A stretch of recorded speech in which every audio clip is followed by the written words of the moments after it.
Isang paalala, ang video na ito ay ayon lamang sa aking sariling pananaliksik. Hindi ko nais na pilitin ang sino man na maniwala sa videong inyong matutunghayan. Kung hindi kayo kumbinsido sa mga impormasyon at taliwas ang inyong paniniwala sa kaalamang aking ilalahad, maaari kayong gumawa ng sarili ninyong pagsisiyasat para sa inyong kakontentuhan. Ang videong ito ay gabay lamang sa mas malalim na kaalaman at pag-intindi at hindi gawa ng isang profesional. Naniniwala ako na malaya tayong magbigay ng opinyon at suhestyon bilang malayang mamamayan ng Pilipinas. Maraming salamat.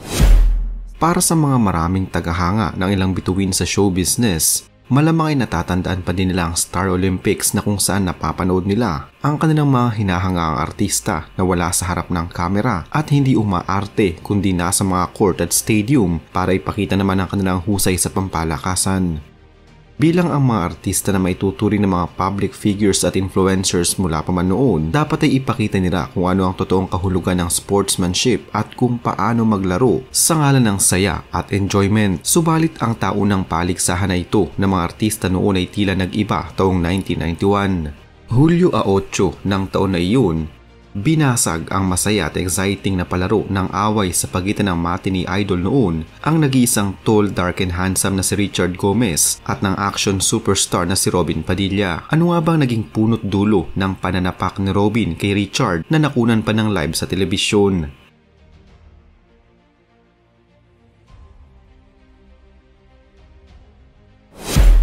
Ang iringan sa pagitan ng dalawang bigating bituin na ito ng showbiz ay tila nagumpisa na bago pa man ang palaro. Ayon sa mga lumabas na balita noon, nagsimula ang away ng dalawa sa isang firing range event na pareho nilang dinaluhan sa May Kawayan, probinsya ng Bulacan noong 22 ng Disyembre taong 1990. Sa naturang event ay nagpatutsadahan ang dalawa at hindi nagpatalo sa isa't isa. Matapos ang naturang event, hindi na din naging maganda ang pakikitungo ng dalawa sa isa't isa. Pero ayon sa mga lumabas na balita, ang pinagmulan umano ng ngit-ngit ni Robin Padilla ay dahil sa naging pahayag ni Goma na nailathala naman sa ilang mga pahayagan. Ayon sa lumabas noon sa dyaryo, tinawag ni Goma si Binoy na lampa. Ito din ang naging dahilan noon kung bakit umano ayaw sumali ni Robin Padilla sa Star Olympics. Hindi naman nagpatinag si Binoy at agad na sinagot din ang patutsyada ni Goma. Nailathala sa dyaryo ang naging sagot ni Robin at ayon sa kanya, "O ano ngayon kung lalampalampa ako? Hindi naman ako katulad ng iba dyan na athletic nga pero hindi naman kumikita ang mga pelikula." Ayon sa manager noon ni Robin na si Deo Fajardo Jr., si Binoy ay nasa Baguio City na mangyari ang pananapak niya kay Goma dahil sinushoot nila noon ang pelikulang Miss na Miss Kita, ang utol kong Hoodlum 2. Wala umanong alam si Binoy sa lumabas na pahayag ni Goma sa dyaryo hanggang sa puntahan siya mismo ni Inday Badiday at Maristela Ocampo upang ipakita sa kanya ang nakasulat sa dyaryo. Pagkabasa umano ni Binoy sa pahayag ni Goma, dali-dali itong umalis at bumaba ng Baguio. Hindi niya inilintana ang shooting at sinabi niyang babalik na lang daw siya. Isang galit na Binoy ang sumugod sa Ultra na ngayon ay Philippine Sports Arena noong Hulyo 8 para kumprontahin si Goma. May lumabas pa noon na video na kung saan makikitang inaawat ng veteranong aktor na si Rudy Fernandez ang dalawa. Noong una, sinubukan pang makipagkamay ni Goma kay Binoy subalit tila ibang handshake ang gustong mangyari ng action star. Nang ilang sandali lamang, bumuelo ng isang suntok si Binoy patungo sa ulo ni Goma. Natigalgalan ng maraming mga kapwa nila artista at tagahanga na nasa loob din ng stadium. Tinamaan ang kaliwang mukha ni Goma at agad namang pumagit na ang veteranong aktor na si Rudy Fernandez. Agad na nagsimula ang komosyon sa loob ng stadium at binalot ng pagkagulat ang lahat ng nakakita sa insidente. Agad namang kumalma si Binoy at hinayaan na lamang din ni Goma ang ginawang pananapak sa kanya. Kinalaunan, naimbitahan pa ni Rudy Fernandez si Robin na maging marshal sa basketball championship ng game. Nagkaroon ng kasundo ng dalawang aktor at mas pinili na lamang na maging profesional. Sa wakas ay nahinto na din ang nasa ilang bonding patutsadahan na nauwi pa sa sapakan ng dalawang kinikilalang mga bigating aktor noong kanilang kapanahunan. Pero alam nyo ba na may malalim pala umanong pinagmulan ang iringan ng dalawa?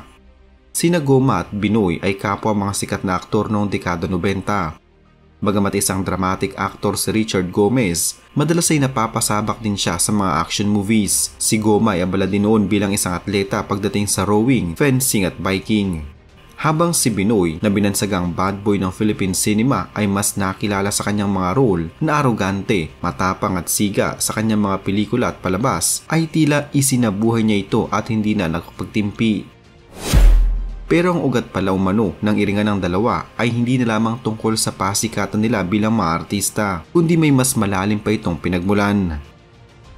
Magkaiba man ng personality at estilo sa pag-arte ang dalawa, sina Goma at Binoy ay may isang common denominator, at yun ay ang pangalang Sharon Cuneta.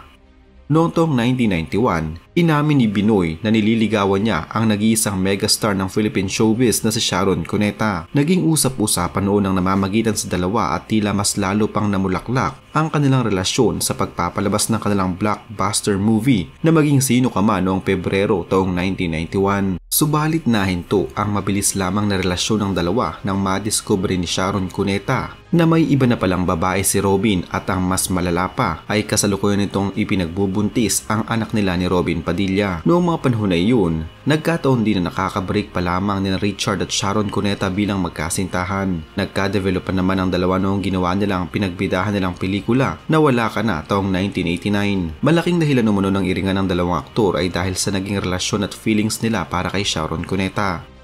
Lumabas pa sa isang pahayagan noon sa tabloid, inamin umano ni Robin Padilla na nagseselo siya noong dumalaw si Goma sa set ng kanilang pelikula ni Sharon Cuneta. Pero wag na nating pag-usapan pa si Richard dahil baka sabihin na naman niya ginagamit namin siya sa promo ng pelikula namin ni Ma'am Sharon. Ayon noon kay Robin. Habang nilinaw naman ni Goma sa isang interview na kung sino man ang gustong ipalit sa akin ni Sharon, nasa kanya na yun. I've already said my piece before. Wag lang siya mapunta sa gagago-gago, okay lang sa akin. Inamin din ni megastar na ang kanilang relasyon ni Goma ay on and off at nagpatuloy pa din kahit pa noong wala na sila ni Binoy. Subalit may ibang bahagi na naman ng awayan ng dalawa ang lumabas na mas lalo pang nagpagulo sa showbiz noong panahon na iyon. Taong 2010, ayon sa ABS-CBN News website, sina Binoy at Goma ay nagsuntukan na pala bago pa mangyari ang sapakan noong 1991 Star Olympics. At naging saksi umano noon ang nag-iisang queen of all media na si Kris Aquino, ang presidential daughter noong mga panahon na iyon. Napabalitang pinatawag sina Binoy at Goma sa mansyon ng mga Aquino kung saan nanunuluyan ang pamilya ni Corazon Aquino noong ito'y pangulo pa ng Pilipinas. Pinatawag ang dalawa para umano mapag-ayos ang kanilang gusot, subalit naroon umano ang dalawa at habang nag-e-enjoy ang iba nilang mga kasama sa kwentuhan, bigla na lamang nagsuntukan ng dalawa sa swimming pool. Nagulat umano ang kasambahay ni Kris Aquino at agad na humingi ng tulong. Gulat na gulat umano si Kris Aquino at nakita din ang eksena ng dating Pangulong si Cory Aquino. Sinabihan ni Cory Aquino na hindi lalabas ang dalawa ng kanilang mansyon hanggat hindi sila nagiging okay sa isa't isa, hanggang sa magkabati na lamang ang dalawa. Naging magkasintahan sina Kris at Robin noong mga taong 1989. Maaari umanong ang iringan ng dalawa ay nagsimula ng mas maaga kaysa sa naiisip ng ilan. Hindi din naging malinaw kung ano ang totoong dahilan ng pag-imbita ni Kris Aquino kay Goma sa kanilang mansyon. Sinasabing nagkaroon din umano ng lihim na pagtitinginan si Goma at Kris na ikinaseselos din ni Binoy. Sa ngayon, pareho nang may sariling pamilya ang mga sangkot sa naturang issue. Nagkapatawaran na din sila at ayon pa sa kanila, ang press umano ang nagpalala ng iringan na magkabilang panig na dapat sana ay war of word lamang.